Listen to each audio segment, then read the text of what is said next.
मराठीला अभिजात भाषेचा दर्जा दिल्याची घोषणा नरेंद्र मोदी प्रधानमंत्री यांच्यापेक्षा भारतीय जनता पक्षाने केली. निवडणुकीच्या आधी विधानसभा आणि विधानसभा निवडणुकीच्या आधी आम्ही कसे मराठी भाषेचे तारक आहोत, संरक्षक आहोत, प्रेमी आहोत म्हणून ढोल पिटली मतांसाठी मराठी माणसाच्या. पण प्रत्यक्षात अजूनही त्या संदर्भातला सरकारी आदेश निघाला नाही, निघू शकला नाही. आणि महाराष्ट्रात सरकार आहे ते सरकार सुद्धा आता त्या बाबतीमध्ये फार वेगाने हालचाली करते असं दिसत नाही. काही मराठी भाषिक काही संस्था त्या संदर्भात पाठपुरावा करतायत. पण ज्यांनी ही घोषणा केली दिल्लीतून, ट्विटरवर जाहीर केलं प्रधानमंत्र्यांनी, मग इथे राज्याचे मुख्यमंत्री, उपमुख्यमंत्री, त्यांचे मंत्री यांनी पेढे वाटले. पण प्रत्यक्षात अजून त्या प्रकारचा आदेश निघाला नाही. म्हणजे हा राजकीय जुमला होता का? हा राजकीय जुमला होता का? मराठी भाषेबरोबर अजून काही भाषांना हा दर्जा दिला होता. त्यातल्या काही भाषांच्या संदर्भात जी आर निघालाय, मग पाली असेल किंवा अन्य भाषा काही होत्या, त्यांचा जी आर निघाल्याची माझी माहिती आहे. त्यांनी पाहावं. पण अद्याप मराठी भाषेसंदर्भातला अध्यादेश अभिजात भाषा म्हणून देण्याची जी घोषणा केली त्या संदर्भात अजूनही एक प्रकारे नैराश्य.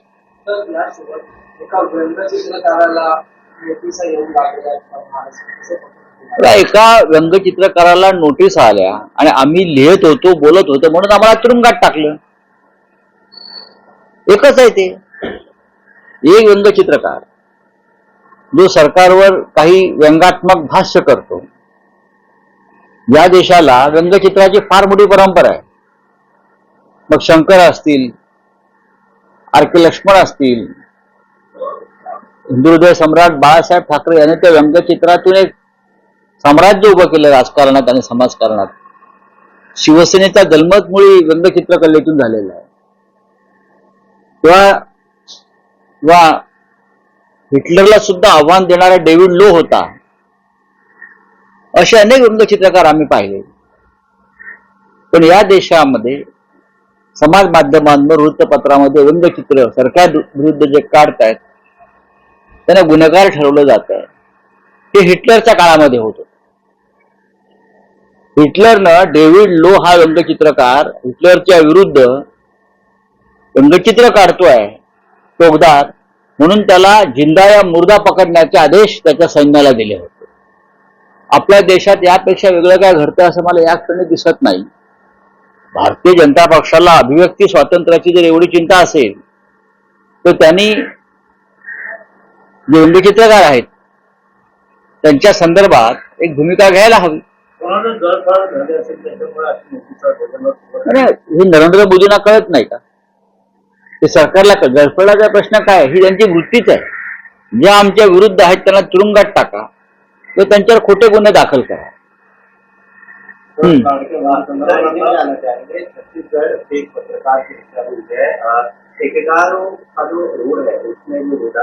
मुकेश चंद्रकार पत्रकार है छत्तीसगढ़ में,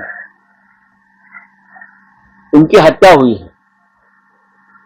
उस पत्रकार ने वहां का जो भ्रष्टाचार है, रोड कंस्ट्रक्शन हो या और कुछ हो, वो भ्रष्टाचार को उजागर किया था. कैसे रोड का जो बिल है वो कैसा बढ़ा चढ़ाकर करोड़ों रुपए अपने खाते में लाए हैं, इस बारे में उसने.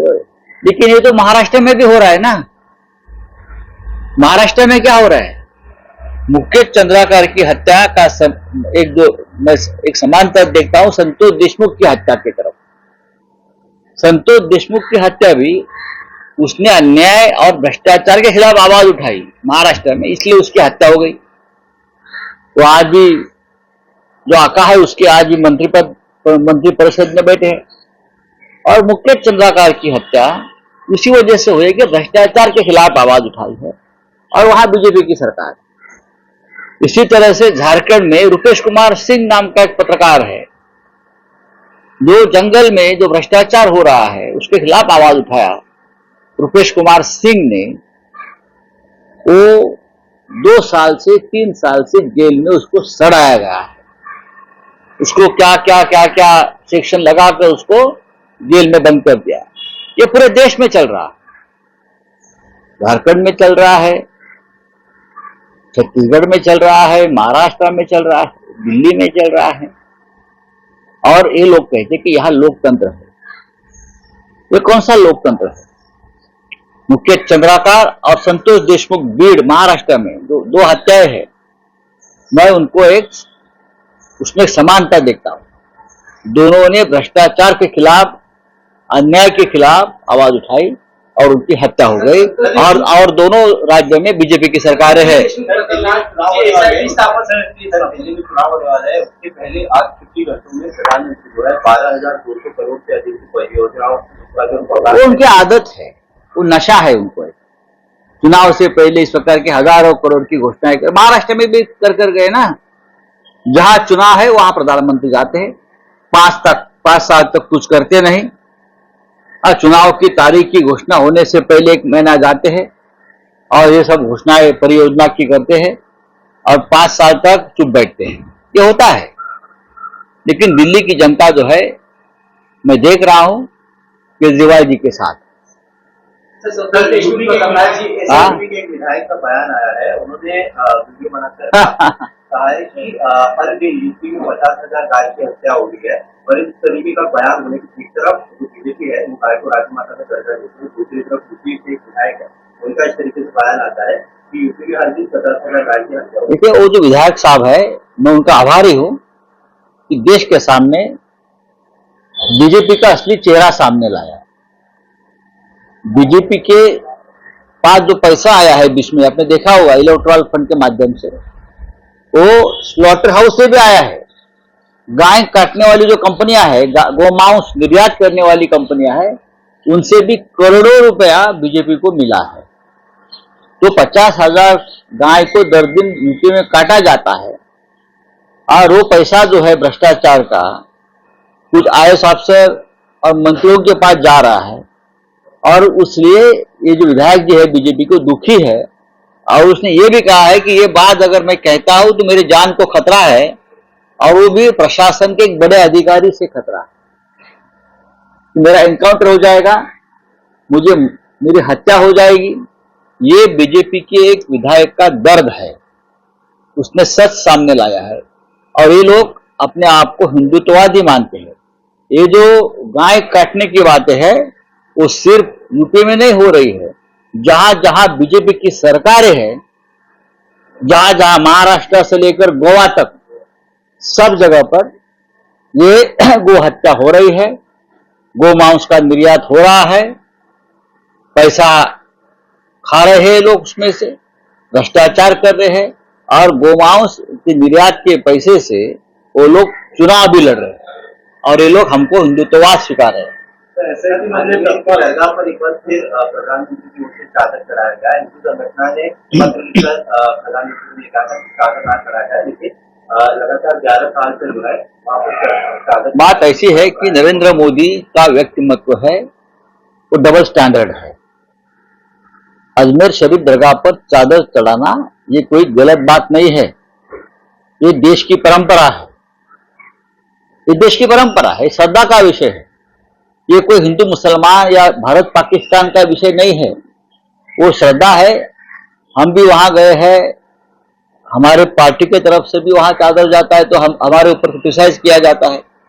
लेकिन प्रधानमंत्री अगर वहां चादर चढ़ाते तो मैं उसका ऊपर क्रिटिसाइज नहीं करूंगा। लेकिन ये जो अपना डबल स्टैंडर्ड राजनीति है ना, वो आपको छोड़ना चाहिए। ऐसे बहुत सी प्रार्थना स्थल है, प्रार्थना घर है, जहां हिंदू मुसलमानों का कोई भेद नहीं, उसमें से एक अजमेर शरीफ दरगाह है। बीड प्रकरणात SIT अधिकारी आहेत जवळचे आहेत वाल्मिकांचे असे पुस्तक लिखनाचा व्हायरल होत आहेत. त्या संतोष देशमुख यांचा खुनाचा तपास हा निष्पक्ष पद्धतीने होत नाहीये. माझी अशी मागणी आहे, बीड मधलं संपूर्ण पोलीस खातं बरखास्त केलं पाहिजे. DYSP असतील, तेच परळीचे पोलीस प्रमुख असतील, संपूर्ण पोलीस खातं ज्यांच्या नेमणुका या वाल्मिकी कराड आणि धनंजय मुंडे यांच्या सूचनेवरून झालेल्या आहेत, हे संपूर्ण पोलीस खातं त्या भागातलं पोलीस स्टेशन सगळे बरखास्त करून तिथे नव्यानं नेमणुका व्हायला पाहिजेत आणि त्यानंतर हा तपास व्हायला पाहिजे. मी सुद्धा ते फोटो पाहिले. SIT मध्ये जो एक अधिकारी आहे तो मुख्य आरोपीच्या गळ्यात गळा घालून गुलालांना माखलेला आहे, एकत्र अशा मिठ्या मारतायत, एकत्र आहेत. हे निष्पक्षपातीपणे तपास करणं हे अवघड आहे अशा पद्धतीने. त्याच्यामुळे बीड परळीसह ते आजूबाजूला जिथे जिथे तपास सुरू आहे तिथल्या संपूर्ण पोलिसांचं, पोलीस अधिकाऱ्यांचं किंवा पोलीस स्थानकांचं सरळ तिथून त्यांना उचलायला पाहिजे, दुसऱ्या ठिकाणी न्यायला पाहिजे आणि तोपर्यंत तिकडे नवीन अधिकारी आणले पाहिजे. बीडला एक पोलीस प्रमुख नवीन आणलेले आहेत, कोणीतरी नवीन म्हणून, त्यांच्याविषयी मला काय म्हणायचं नाही. पण खाली सगळी जी उतरंड आहे ती सगळी ह्या लोकांनीच नेमलेली आहे. यांचेच कार्यकर्ते आहेत खाकी वर्दीमध्ये, ते काय तपास करणार. आर्थिक परिस्थिती बिकट आहे. 2 लाख कोटीची तूट त्यामुळे त्याच्यामुळे लाडकी बहीण योजना. बघा, लाडकी बहीण योजना या योजनेला आमचा विरोध नाही, पण मी कालच सांगितलं की आता जी काय तपासण्या सुरू आहेत, खरं काय खोटं काय, त्यातून ज्यांना पैसे गेलेले आहेत ते पैसे परत काढून घेऊ नका. आणि नेमकं आज मी काही प्रकरणं पाहिली की ज्या लाडक्या बहिणींना पैसे दिलेले आहेत त्यांच्या खात्यातून ते पैसे परत घ्यायचा कार्यक्रम सुरू झाला. ही अत्यंत गंभीर बाब आहे. निवडणुकीच्या आधी तुम्ही पैसे दिलेत मतांसाठी, त्यांची मतं घेतलीत बहिणींची, आणि आता तुमचं काम झाल्यावर त्या बहिणींच्या खात्यातून पैसे परत काढतात काही कारणानं, तेव्हा तुम्हाला कळलं नाही का पैसे देताना त्याच्यामध्ये काही त्रुटी आहेत, काही चुका आहेत, काही खोटी कागदपत्र आहेत, तेव्हा तुम्ही धडाधड पैसे दिले. राज्यामध्ये फार मोठी वित्तीय तूट आहे. राज्य आर्थिक संकटात आहे, हे मी वारंवार सांगतो. या राज्यात विकासाच्या कामासाठी नव्हे तर सरकारी कर्मचाऱ्यांना पगार देण्यासाठी पैसे नाही, शिक्षकांना पगार देण्यासाठी पैसे नाही आहेत. अशा वेळेला तुम्ही या तिजोरीतून उधळपट्टी करत असाल तर ते पूर्णपणे चुकीचं आहे. रक्षाबंधन आणि भाऊबीज पण त्यात नाही, काही करू शकतात. निवडणुका जिंकण्यासाठी त्याने जे हातखंडे वापरले ते आता हळूहळू उघड होत आहेत. धन्यवाद. देश विदेशातील प्रत्येक घडामोडींचे लाईव्ह अपडेट मिळवण्यासाठी आता साम टीव्हीच्या सर्व सोशल मीडिया प्लॅटफॉर्मला लाईक, फॉलो आणि सबस्क्राईब करा. तसंच सर्व नोटिफिकेशनसाठी बेल आयकॉन प्रेस करायला विसरू नका.